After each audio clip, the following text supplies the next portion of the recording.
नमस्कार, सुदर्शन न्यूज में आपका स्वागत है। मैं हूं मुकेश कुमार और आप देख रहे हैं जवाब तो चाहिए। जवाब तो चाहिए। आज हम बात करेंगे डीएमके नेता और पूर्व केंद्रीय मंत्री टीआर बालू की। उस टीआर बालू की जो खुलेआम मंदिरों को तोड़ने की केवल बात ही नहीं करता, बल्कि मंदिरों को तोड़ने का खुलेआम ऐलान भी करता है। पब्लिक मीटिंग में स्वीकार करता है कि उसने चेन्नई में 100 वर्षों से भी ज्यादा प्राचीन मंदिरों को तोड़ा है। वह भी किसी एक मंदिर को नहीं, बल्कि तीन मंदिरों को तोड़ा है। माता सरस्वती, माता लक्ष्मी और माता पार्वती के प्राचीन मंदिरों को तोड़ने के बाद टीआर बालू गर्व से इसकी घोषणा भी करता है। यह सब देखने और सुनने के बाद पहला सवाल जो आपके और हमारे मन में आता है वह ये कि क्या चेन्नई हिंदुस्तान में नहीं? क्या तमिलनाडु पाकिस्तान या वेटिकन सिटी का हिस्सा हो चुका है? क्या मुख्यमंत्री स्टालिन तमिलनाडु के सभी प्राचीन मंदिरों को ध्वस्त कर इसकी प्राचीन गरिमामयी पहचान को मिटा देना चाहता है? क्या स्टालिन और डीएमके की सरकार तमिलनाडु के नटराजन टेंपल को भी गिरा देंगे? क्या स्टालिन मदुरई के प्रसिद्ध मीनाक्षी टेंपल को भी जमींदोज कर देंगे? क्या महाबलीपुरम और एकम्बेश्वर के प्रसिद्ध मंदिरों की पहचान भी मिटा दी जाएगी? क्या इन मंदिरों को तोड़कर डीएमके की सरकार उसकी जगह मस्जिद या चर्च का निर्माण करवाएगी? तमिलनाडु में केवल खतरा मंदिरों और सनातन संस्कृतों पर ही नहीं, बल्कि उसे मानने वाले लोगों पर भी है। पिछले वर्ष तमिलनाडु से मारवाड़ी समाज को बाहर निकालने का फरमान जारी किया गया था, वो भी केवल इसलिए क्योंकि मारवाड़ी समाज पर यह आरोप लगा था कि उसका समाज बीजेपी को वोट देता है। कभी सनातन परंपरा और संस्कृति की पहचान रहा तमिलनाडु आज धर्मांतरण का दंश झेलते झेलते क्रिश्चियन स्टेट बन चुका है। वहां खतरा केवल मंदिरों का नहीं, बल्कि सनातन को स्वीकार करने वालों पर भी मंडरा रहा है। धर्मांतरण के दोनों गैंग बचे हुए सनातनी हिंदुओं का धर्मांतरण करवाने पे तुले हुए हैं। आज अपने प्रोग्राम में हम चर्चा करेंगे कि क्या तमिलनाडु की सरकार पर भारत का संविधान लागू नहीं होता? क्या धर्मनिरपेक्षता की दुहाई देने वाला स्टालिन की सरकार वेटिकन सिटी से संचालित हो रही है? क्या अब समय आ चुका है कि मंदिरों को सरकार के नियंत्रण से, स्टालिन सरकार के नियंत्रण से मुक्त किया जाए? क्या तमिलनाडु सरकार की मनमानी और ध्वस्त होते मंदिरों को ऐसे ही देखता रहेगा सनातन समाज? क्या भगवा लहर पर सवार होकर सत्ता तक पहुंची एनडीए की सरकार डीएमके के सरकार के सामने इतनी लाचार है कि वह अपने प्राचीन मंदिरों को भी नहीं बचा पा रही है? करेंगे चर्चा, और चर्चा के लिए हमारे साथ कुछ मेहमान होंगे, उनसे परिचय करवाएंगे। लेकिन पहले एक रिपोर्ट देखते हैं। एक रिपोर्ट जो टीआर बालू ने कहा उसके ऊपर हमने तैयार की है। उसके बाद किन किन मंदिरों पर तमिलनाडु में स्टालिन की सरकार ने हमला किया है, उसे जमींदोज किया है, और कैसे वहां की मंदिरों को जबरन अपने कब्जे में लिया हुआ है। और 30,000 मंदिर तमिलनाडु में ऐसे हैं, हिंदू मंदिर, जिन पर स्टालिन सरकार ने जबरन कब्जा किया हुआ है, उसका प्रबंधन अपने हाथ में लिया हुआ है।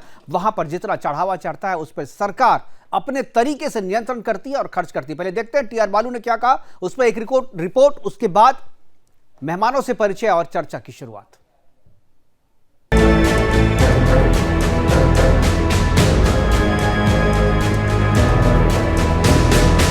जरा ध्यान से सुनिए और गौर कीजिए। नेताजी के इस बयान पर जरा 2 मिनट दीजिए और सोचिए कि क्या सनातन धर्म इतना सस्ता हो गया है? जरा देखिए नेताजी की बेशर्मी को, जरा तारीफ कीजिए इनकी निडरता की, जो डंके की चोट पर कह रहे हैं कि हाँ मैंने मंदिर तोड़ा है, जो खुलेआम ताल ठोक रहे हैं कि मंदिर तोड़ा था, तोड़ा है और तोड़ते रहेंगे। डीएमके सांसद टीआर बालू कहते हैं 100 साल पुराना मंदिर तोड़ा है इस टीआर बालू ने। मेरे क्षेत्र में सरस्वती मंदिर, लक्ष्मी मंदिर और कौन सी देवी है? पार्वती देवी। हाँ, पार्वती देवी का मंदिर था, आज नहीं है। वहां पर जीएसटी रोड बन गई है। इन तीनों मंदिरों को मैंने ही तोड़ा। मुझे पता था ऐसा करने से मुझे वोट नहीं मिलेंगे, लेकिन मुझे यह भी पता है कि वोट लेने कैसे हैं। दोस्तों, हिंदू वोट नहीं मिलेंगे, ये चिंता छोड़ दें। ये बोल डीएमके सांसद टीआर बालू के हैं। जी हाँ, ये वही टीआर बालू हैं जो कहते हैं कि अगर मेरे नेता को हाथ लगाया तो हाथ काट दूंगा, जो बड़ी ही बेशर्मी के साथ स्वीकार करते हैं कि उन्होंने हिंदुओं के मंदिर को तोड़ा है। यूं तो ये कोई पहली बार नहीं है जब डीएमके से जुड़े किसी नेता का हिंदू विरोधी चेहरा सामने आया। डीएमके नेता का ये बयान तमाचा है देश के संविधान पर, ये तमाचा है उस लिबरल गैंग पर जो सेक्युलरिज्म की बात करते नहीं थकती है। टीआर बालू के इस बयान के बाद से राजनीतिक माहौल भी गर्म हो गया। बीजेपी की तरफ से लगातार उनकी आलोचना भी जारी है। लेकिन इस सब के बीच सवाल ये है कि आखिर कब तक अपनी सत्ता को बचाए रखने के लिए डीएमके इसी तरह से हिंदू विरोधी राजनीति करती रहेगी। आखिर कब खत्म होगा सत्ता के लालच में हिंदुओं की भावनाओं को चोट पहुंचाने का ये दौर। Bureau report, Sudarshan news.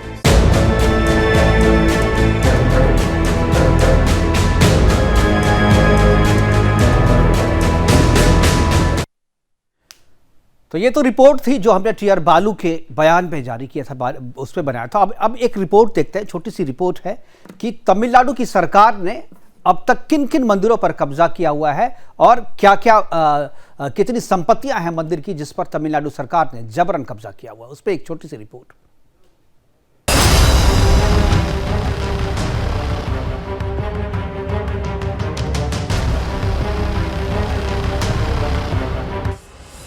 DM के नेता टीआर बालू सीना ठोक कर कह रहे हैं कि उन्होंने हिंदू मंदिरों को तोड़ा है।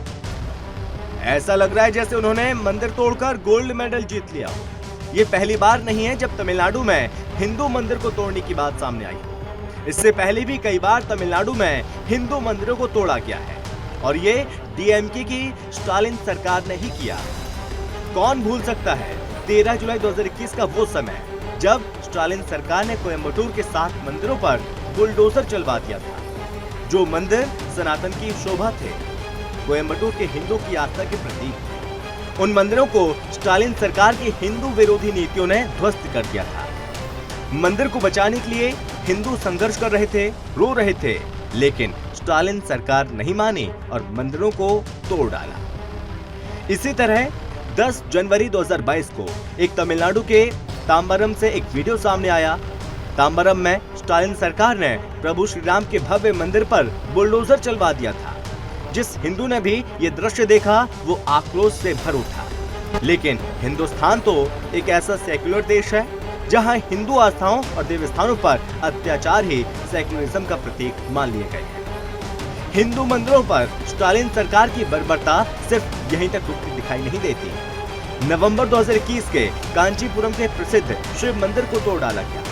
मंदिर बचाने के लिए हिंदू महिलाएं आगे आईं तो उनको खदेड़ दिया गया। मंदिर बचाने को रोते बिलखते हिंदुओं ने पुलिस से मूर्तियों को बाहर निकालने के लिए समय मांगा, लेकिन उनकी ये बात भी अनसुनी कर दी गई और मंदिर के साथ मूर्तियों को भी तोड़ डाला गया। ये तो सिर्फ कुछ मंदिर हैं जिन्हें स्टालिन सरकार में तोड़ा गया। जब से एम.के. स्टालिन तमिलनाडु के सीएम बने हैं, चुन चुन कर हिंदू मंदिरों को निशाना बनाया गया। ठीक उसी तरह मंदिर तोड़े जा रहे हैं जैसे औरंगजेब के समय तोड़े जाते हैं। Bureau report, Sudarshan news.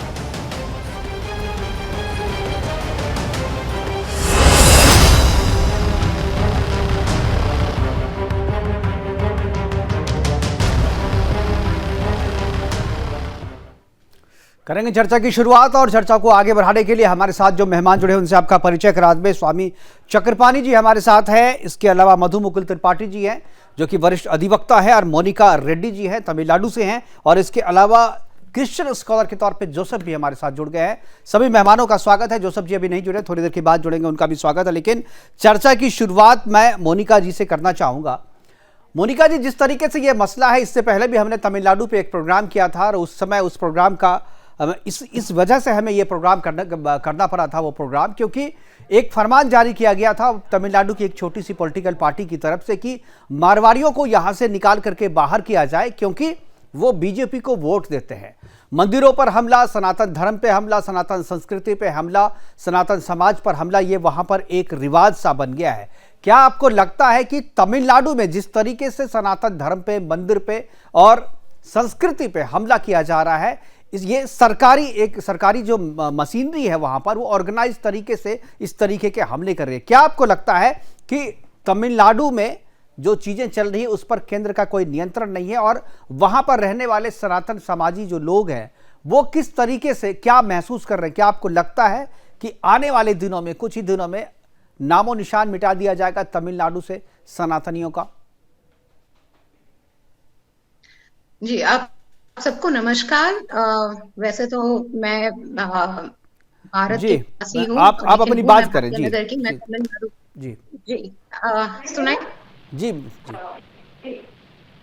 तो वैसे हमें श्री बालू जी से इससे अधिक और कोई अपेक्षा नहीं रखनी चाहिए, क्योंकि मैं ये मानती हूँ कि वो एक ऐसी राष्ट्रीय पार्टी से हैं जो देव भाषा संस्कृति है। तो तमिल बंधु के मन में फूट डालने के लिए बीच एक नकारात्मक तुलना करती है। पहले वोट बटोरने के लिए हिंदी विरोधी आंदोलन चलाती है, और जब यह आंदोलन नहीं चलता है तो अब वह संस्कृत के विरोध की शुरुआत कर रही है। भले ही वो धर्म हो, भाषा हो, वर्ण हो या आस्था हो, इस पार्टी ने सदा लोगों को बांटने का ही काम किया है, और ये बहुत दुखद बात है।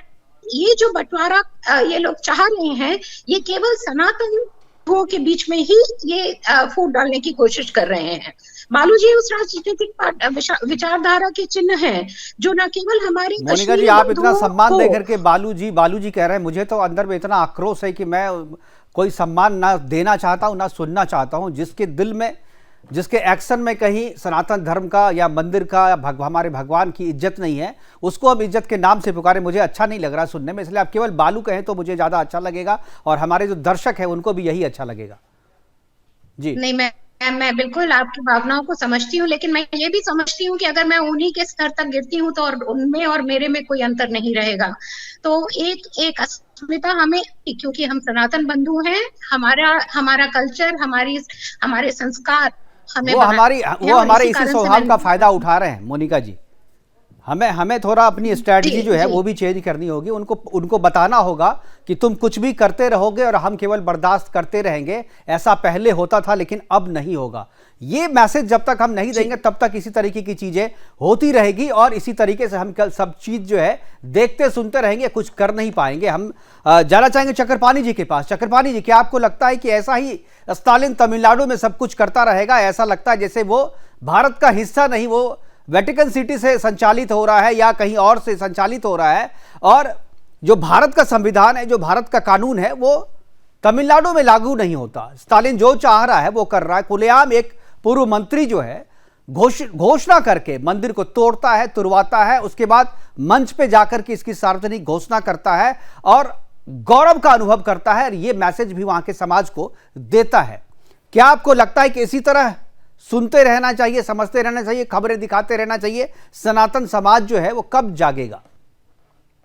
देखिए मुकेश जी, सनातन समाज जागा हुआ है और जाग रहा है, और इसी के परिणाम है कि कोई भी सनातन के खिलाफ आवाज उठा रहा है तो अगर जो उसके खिलाफ, तो सुदर्शन चैनल के माध्यम से हमारे मुकेश जी, हमारे जो है सुदर्शन चैनल के चीफ एडिटर मालिक, हमारे हिंदू शेर सुरेश चौहान के जी हमेशा आवाज उठाते हैं और दिशा दे रहे हैं। आज लाखों की संख्या में करोड़ों देशभक्त एक साथ एक स्वर में जय हिंदू राष्ट्र के नारे लगा रहे हैं।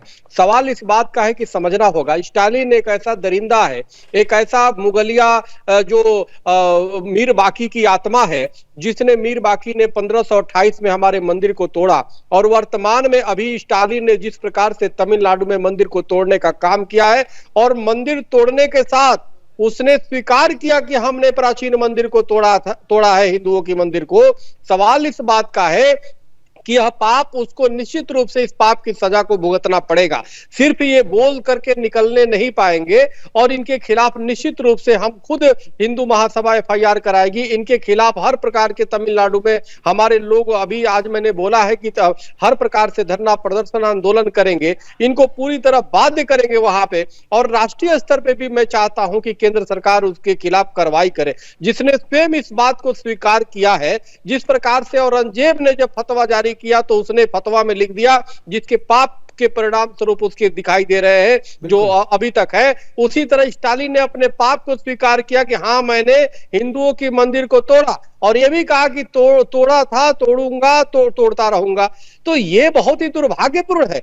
इस तरह के दरिंदों को निश्चित रूप से हिंदू समाज सजा देना चाहिए। और सबसे बड़ी मुकेश जी आश्चर्य की बात कि सेकुलर नेता, चाहे प्रियंका जी चाहे राहुल जी, हर बात पे चिल्लाते हैं, और भी नेता जो चिल्लाते हैं विपक्ष के, वो कहां मर गए इस समय भाई? कहाँ सो गए, उनको दिखाई नहीं देता। एक जो है हमने राम मंदिर के लिए वर्षों सैकड़ों वर्षों तक लड़ाई लड़ी, उसके बावजूद भी एक मौलाना धमकी देता है कि एक दिन जो है इसको तोड़ के फिर मस्जिद बना देंगे। यहाँ पे सरेआम हमारे मंदिरों को तोड़ करके और वहां का स्टालिन जैसा दरिंदा कह रहा है कि हाँ जी हमने मंदिर तोड़ा, हमने हिंदुओं के मंदिर तोड़ा, और भविष्य को भी बता रहा है कि हाँ भविष्य में भी तोड़ेंगे।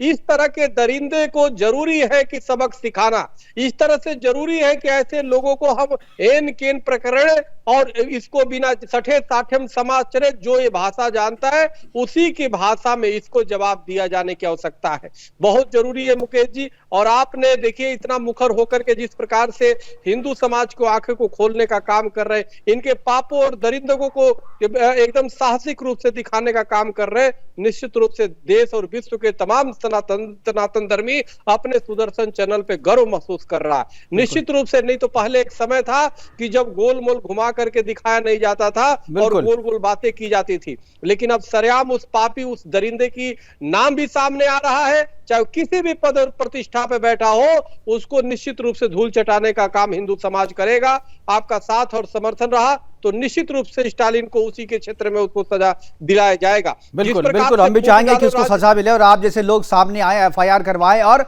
दिल्ली अगर आता है तो दिल्ली आने पर तो पहले मैं तो कहूंगा दिल्ली आए तो दिल्ली में सजा मिलनी चाहिए उसे, और उसको समझ में आना चाहिए कि दिल्ली आने का मतलब सनातनियों का अपमान, मंदिरों को तोड़ के दिल्ली आने का मतलब क्या होता है। यह मैसेज भी स्टालिन को जानना चाहिए। तमिलनाडु में रह करके तो वो कुछ भी कर सकते हैं। हमारे साथ मधु मुकुल त्रिपाठी जी जुड़े हुए हैं। मधु जी, जिस तरीके से चीजें हैं, मूल में समस्या आप कहां देखते हैं? क्या आपको लगता है कि यह जो समस्या है वो तमिलनाडु में जिस तरीके से 38,000 मंदिरों पे जबरन वहां की स्टालिन की सरकार ने कब्जा किया हुआ है, वहां के प्रबंधन को अपने हाथों में लिया हुआ है, और इससे पहले एक बार पहले भी कोशिश स्टालिन ने किया था कि मंदिरों में जितना चढ़ावा आता है, मंदिरों में जितना दान दक्षिणा आता है, उसको सरकार अपने काम के लिए यानी सरकारी योजनाओं के लिए उसका इस्तेमाल करे, लेकिन कोर्ट ने उस पर रोक लगाई। लेकिन लगातार जो है सरकार जो है, स्टालिन सरकार जो है, वो ऐसा करने के लिए, मंदिर को अपने हाथ में लेने के लिए लड़ाई लड़ रही है, और ये किन प्रकार ये चीजें चलती जा रही। अब खुलेआम मंदिरों को तोड़ा जा रहा है और एक केंद्रीय मंत्री, पूर्व केंद्रीय मंत्री, ये सामने आकर के कहता कि हाँ हमने मंदिर तोड़ा है, आगे भी तोड़ेंगे, कोई अफसोस नहीं है, गर्व की अनुभूति करा रहा है लोगों को। क्या कहेंगे कि कानून बदलना चाहिए, या जो चीजें जो केंद्र सरकार के पास जो शक्तियां हैं, केंद्र सरकार को अपनी शक्तियों का इस्तेमाल करके ऐसे लोगों को सलाखों के भीतर पहुंचानी चाहिए? क्या होना चाहिए मधु जी? से पहले नमस्कार करते हुए जी 2 बिंदुओं में बात रखना चाहूंगा।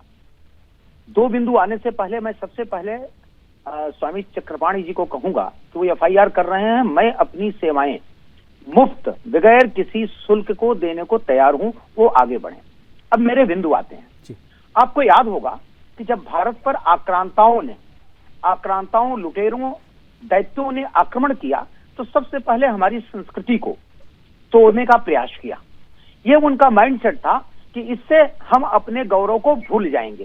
कारण क्या था कि हिंदू संस्कृति जो थी इतनी समृद्ध थी कि विश्व में कोई संस्कृति, मैं किसी धर्मग्रंथ का नाम नहीं लूंगा, वो धर्मग्रंथ है ही नहीं, इसकी बराबरी नहीं करते, तो उनके यहां नहीं है तो यहां नहीं होना चाहिए। वही माइंडसेट आज तथाकथित स्टालिन जैसे बेवकूफ और ये बालू जैसे बेवकूफ के मुंह से बोल रही है। अब क्यों बोल रही है? हम आजाद हैं। अभी आपने कहा कि क्या केंद्र सरकार या और भी जो अथॉरिटीज हैं एक्शन ले सकती हैं या नहीं। हमारे यहाँ संविधान में लिखित चीजें एक ही हैं, कानून में एक ही हैं, लेकिन परिभाषा 2 तरह से होती है।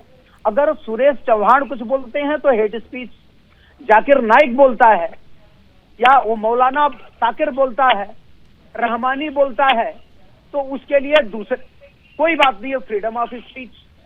हमारे यहाँ कानून की व्याख्या 2 तरीके से की जाती है। अगर आप कुछ बोलेंगे तो हेट स्पीच में आ जाएगा, जुबेर बोलेगा तो सर्वोच्च न्यायालय उसके लिए बैठा है सुरक्षा देने के लिए। तो ये स्टालिन, ये बालू कायदे से तो स्वतः संज्ञान लेकर के न्यायालय को 195 ए 153 एमएस को उठाकर बंद करवाना चाहिए। कहीं अब तक अगर कोई हिंदू बोल देता कि मैंने 3 मस्जिद तोड़े हैं, भारत के विभिन्न राज्यों में नहीं, विभिन्न जिलों में एफआईआर हो जाती। अब आप भुगत रहे हैं, आप सत्य बोलते हैं।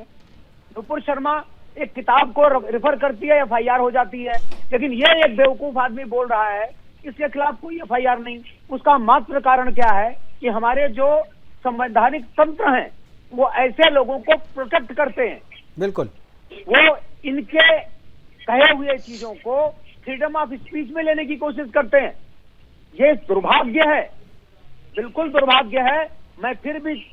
मैं सर्वोच्च न्यायालय में अधिवक्ता होने के नाते मैं सर्वोच्च न्यायालय से भी अनुरोध करूंगा कि अपनी इज्जत बचाने के लिए स्वतः संज्ञान लेकर के ऐसे लोगों के खिलाफ कार्रवाई का आदेश दे। अब आदेश देना पड़ेगा। बिल्कुल मधु मुकुल जी, मैं एक चीज और आपसे जानना चाह रहा था। एक सवाल मेरा और भी था कि इसके पीछे मूल कारण, मूल वजह जो है वो क्या है, मैं आपसे इसका जानूंगा इस पे। लेकिन जोसेफ हमारे साथ जुड़ गए हैं, क्रिश्चियन स्कॉलर है। मैं उस पहले जोसेफ जी से मैं ले लेता हूं एक कमेंट, उसके बाद मैं फिर वापस आपके पास आऊंगा। जोसेफ जी, मैं यही सवाल आपसे भी करता हूं कि इसके मूल में ये जो चीजें हो रही है, आपने सुना होगा, आप देख भी रहे होंगे, हमारी रिपोर्ट भी आपने देखी होगी, जिस तरीके से तमिलनाडु में हो रहा है, पूरे देश में कमोबेश हो रहा है, लेकिन तमिलनाडु में इसकी संख्या, इसकी फ्रीक्वेंसी जो है वो बहुत ही ज्यादा है। क्या आपको लगता है कि इसके मूल में जो वजह है वो धर्मांतरण का गैंग है, धर्मांतरण की मंशा जो है? और चूंकि तमिलनाडु एक समय में जो कि सनातनियों की आबादी वहां पर सबसे ज्यादा थी और काफी मंदिर और जो प्राचीन धरोहर है वहां पर अभी भी है, और वो तमिलनाडु और चेन्नई की पहचान है, बावजूद इसके उस पहचान को मिटाने की कोशिश की जा रही है। सनातनियों का धर्मांतरण किया जा रहा है। धर्मांतरण इनफैक्ट वहां पे तो बड़े लेवल पे हो चुका है। उसी का ये नतीजा है कि आज मंदिर भी वहां पर सुरक्षित नहीं है। जोसेफ भाई, देखिए, सबसे पहले तो जी, आवाज आ रही है आपको? हेलो, आवाज आ रही है आपको? बिल्कुल आ रही है जी। सबसे पहले तो मैं माफी मांगूंगा मैं कि लेट मैंने ये ज्वाइन किया। मैंने अभी आपकी रिपोर्ट देखी।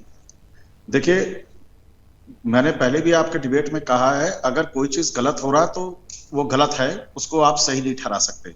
अगर स्टालिन ने आपकी बात, जो आपकी रिपोर्ट देख के अगर ये कह रहा है कि हम लोग ने ये किया, तो ये बहुत गलत है। इसका कानून और सरकार इसका संज्ञान ले। और रही बात कि आप जो कह रहे हैं कमोबेश हर जगह ये हो रहा है, तो वैसे तो देखिए हर जगह हो रहा है, आप सही कह रहे हैं, लेकिन वो चर्च तोड़े जा रहे हैं। प्रार्थना सभाएं जहां होती है उसको वेंडलाइज किया जाता है।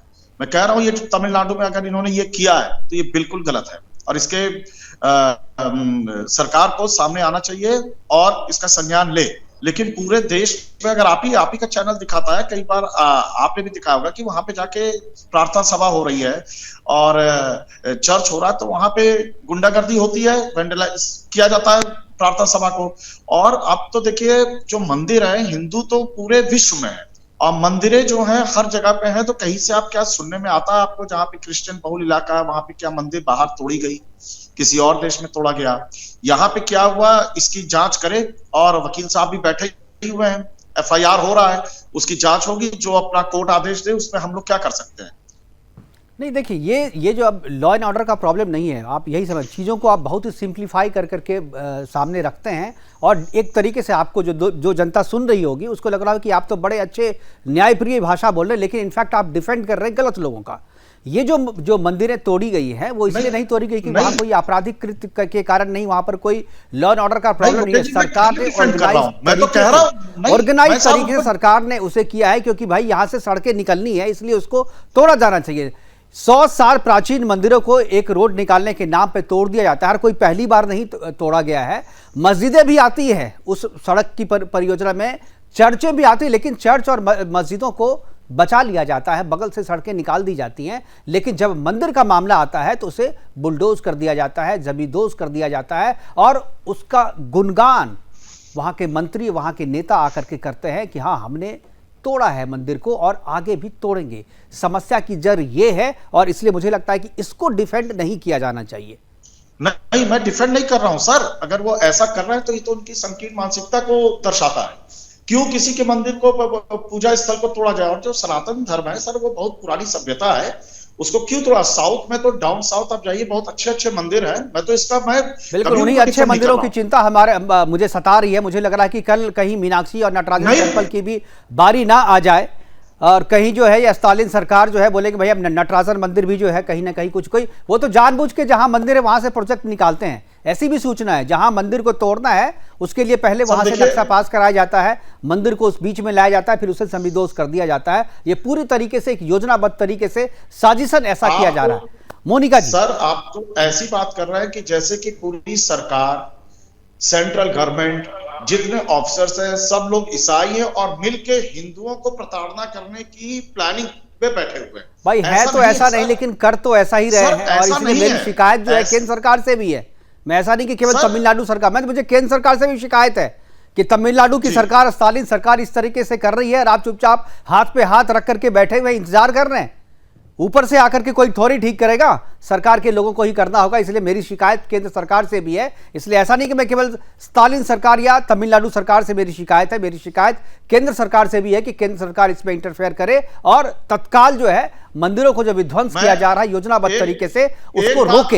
एक बात मैं आपको और कहूंगा कि देखिए जो ईसाई समुदाय है वो कभी भी किसी इस तरह की तोड़-फोड़, दंगा फसाद में कभी विश्वास नहीं करता। ये बात आप स्टालिन आपको कौन है? पता होगा, लेकिन टीआर बालू कौन है? सब क्रिश्चियन है।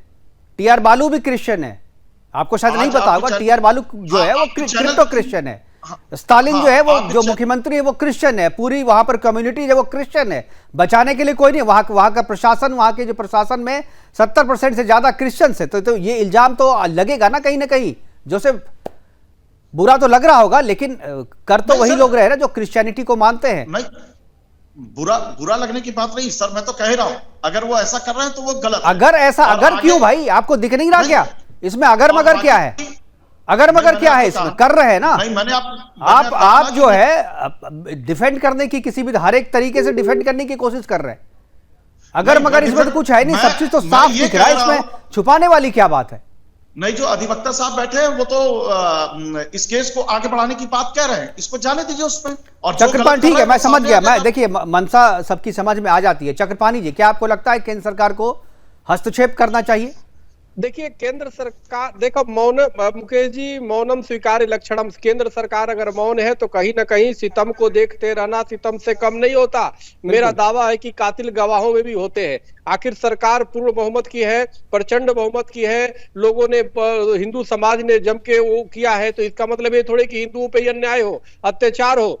अब जोसेफ जैसे लोग बैठ करके अब अप्रत्यक्ष रूप से उनका समर्थन कर रहे सीधे से। अरे कहां तक हमारे प्राचीन मंदिरों को तोड़ दिया गया भाई, जब और जो है वो समर्थन कर रहे, बचाव कर रहे। ये बड़ा दुर्भाग्यपूर्ण है। ये देश में ही ऐसा होगा कि जिस भारत में बहुसंख्यक है हिंदू समाज, ये सनातन धर्मी, उन्हीं का शोषण हो रहा है, उन्हीं के मंदिर तोड़े जा रहे हैं। और इस तरह से नेता बालू जैसे लोग सरेआम अपने पाप को उजागर भी करते हैं। इसका मतलब कि उनके पाप के समर्थक ज्यादा हैं, इसका मतलब उनके मंदिर तोड़े जाने वालों के समर्थक ज्यादा हैं। वो तालियां बजा रहे हैं और वो अपनी पाप की गाथा जो है कह रहे हैं। तो ये बड़ा दुर्भाग्यपूर्ण, संविधान की भी धज्जियां उड़ा रहे हैं, हिंदुओं की भावना भी याद कर रहे हैं। क्या अगर एक सुरेश चौहान जी अगर न्याय की बात करते हैं तो उनपे कोर्ट के अवमानना के केस लग जाते हैं, उनको तुरंत धमकी देने शुरू हो जाता है, पूरे देश से अराजकता तो देने लगते हैं। लेकिन यहाँ पे एक सरेआम एक जो है जिहादी, एक सरेआम जो है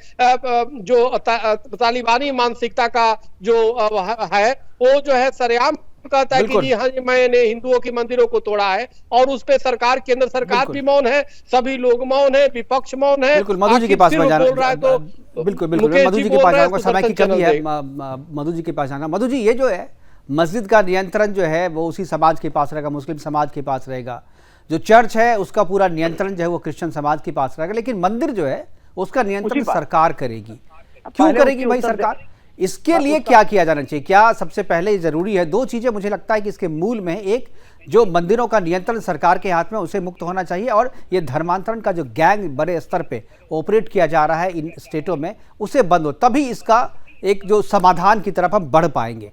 क्या आपको लगता है? जी मुकेश जी, मुझे थोड़ा टाइम दीजिए, पहले तो मैं इनको जवाब दे दूं। जी, अभी जोसेफ जी ने कहा कि मंदिर टूट रहा होगा तो, लेकिन इन्होंने तथाकथित चीजों पर कि हमारे प्रार्थना सभा पर गुंडे घुस जाते हैं। इनको मैं बताना चाहूंगा कि जिन प्रार्थना सभाओं पर तथाकथित बोरे देकर के, बोरी चावल देकर कन्वर्जन की, जबरदस्ती कन्वर्जन करने की कोशिश की जाती है, जहां लोगों को गुमराह करके धर्मांतरण करने की कोशिश की जाती है, वहां पर ही केवल एक्शन होता है। तो पहली बात, ये द्व्यर्थी शब्द न बोलें। और ये एक बता दें कि पूरे भारत में कहीं भी चर्च तोड़ा गया हो, मस्जिद तोड़ी गई हो, तो ये नेशनल चैनल पर आकर के झूठ न बोलें। दूसरा बिंदु जो आपने प्रश्न पूछा, आपको याद होगा कि नेहरू की और डॉक्टर राजेंद्र प्रसाद की जो आपस में वैचारिक मतभेद था, वो क्या था? नेहरू ने शुरू से ही पहली बार जबरदस्ती प्रधानमंत्री के पद पर कब्जा किया और उसने ऐसी व्यवस्था लाई जिससे केवल हिंदू समाज के प्रत्येक चीजों पर कंट्रोल हो। संविधान में ऐसी व्यवस्था की, किसी मस्जिद पर सरकार का नियंत्रण नहीं होगा, किसी चर्च पर नियंत्रण नहीं होगा या किसी अन्य धर्मस्थल पर नहीं होगा, लेकिन मंदिरों पर, धर्मस्थल पर नियंत्रण होगा। तो सबसे पहले ये आवश्यकता है कि हमारे जितने भी मंदिर हैं सनातन धर्म के, वो सरकार के नियंत्रण से बिल्कुल मुक्त किए जाएं। सरकार के नियंत्रण से मुक्त करा करके ही उनका उत्थान और समाज का उत्थान संभव है। नहीं तो इस प्रकार की मानसिकता वाले, जैसे स्टालिन जैसा बेवकूफ या वो बिल्कुल मधु जी, अब जो मैंने पूछा था जवाब बिल्कुल दे दिया। मुझे लग रहा है कि दर्शक भी यही चाह रहे होंगे। मोनिका जी, मैं आखिरी कमेंट, हमारे पास समय की कमी है, मैं आखिरी कमेंट आपसे चाहूंगा। मुकेश जी, जैसे अभी आपने पूछा कि क्या करना चाहिए, क्या कर सकते हैं, तो सबसे पहले तो केंद्र सरकार को संविधान में जब तक कि आर्टिकल 20 और ये जो केंद्र सरकार हमारी है, ये बनी ही इस पर है कि इन्होंने हिंदुओं का उत्थान और सनातन धर्म की रक्षा करनी है। तो जब तक संविधान में किसी तरह का हम बदलाव नहीं लाएंगे, ये इसी तरह से चलता रहेगा और हिंदुओं को अपना बिल्कुल मोनिका जी, क्षमा चाहते हुए प्रोग्राम को वाइंड अप करना पड़ेगा। बार बार इशारा हो रहा है, प्रोग्राम को खत्म करने का समय की कमी है। हमारे साथ जुड़ने के लिए मोनिका जी आपका, चक्रपाणी जी आपका, जोसेफ साहब आपका और मधु मुकुल त्रिपाठी जी आपका बहुत बहुत धन्यवाद। आप जुड़े और हमारे साथ अपने विचार को साझा किया। और जो लड़ाई सनातन समाज लड़ रहा है वो तमिलनाडु में कहीं ना कहीं कमजोर पड़ती हुई नजर आ रही है। जिस तरीके से वहां पर मंदिरों पर हमला किया जा रहा है, सनातन समाज और संस्कृति पर हमला किया जा रहा है, जिस तरीके से योजनाबद्ध तरीके से मंदिरों को ध्वस्त किया जा रहा है, उससे तो ये लगता है कि आने वाले दिनों में नटराजन मंदिर और जो मीनाक्षी टेम्पल मदुरई का जो प्रसिद्ध, जो कि हमारी पहचान है, वो भी कितने दिनों तक हमारे बीच में रहेगा, इस पर कोई कुछ दावे के साथ नहीं कह सकता। क्योंकि स्टालिन की सरकार ने, ऐसा लगता है कि उसने कसम खा के रखा है कि तमिलनाडु से मंदिरों का और सनातनियों का नामो निशान मिटा देंगे। फिलहाल अभी के लिए इतना ही, दीजिए इजाजत, नमस्कार।